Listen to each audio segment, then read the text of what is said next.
Max Rich here, and that was Stevie Wonder's I Wish. Well, it was my little version of it, and it was just the beginning. But that's what we're going to be talking about today. And this song, I mean, number one, is super funky, it swings, it's got just all the elements of a good Stevie Wonder song, and it's something I'm sure all of you guys have heard before. And what you heard me do just now, I kind of built a loop of it sort of from the ground up, using percussion, using a bass line, the bass line from the song, and then using the chords, and, you know, finally the little guitar melody that happens on top. And so what I'm going to do today, I'm going to talk to you sort of about the entire thing, about the bass line, about the chord progressions, so that when it comes time for you to play it, you have all the parts you need regardless of what you want. If you want to play the bass line, you can. If you want to play the chords, you can. If you want to play the guitar part, you'll have all of it.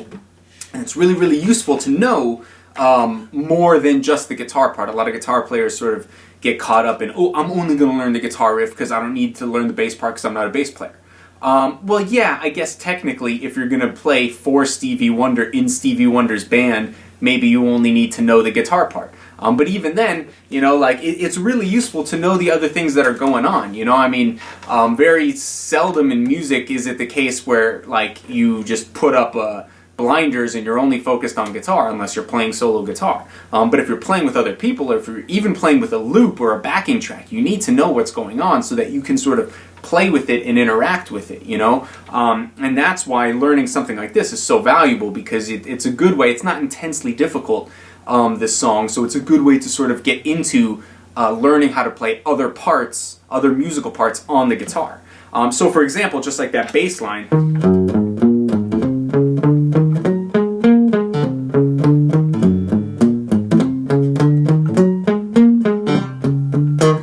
right? That bass line is so funky just by itself.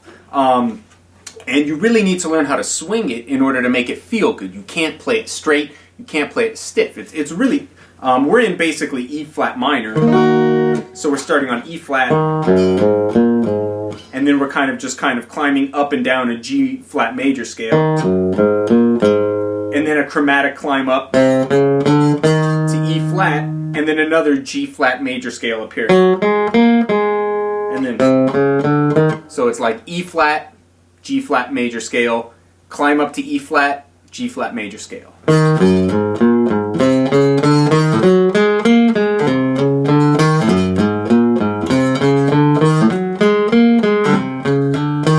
That type of an idea. So we'll get into that and all the other little nuances and parts of the song in just a second, so don't go anywhere.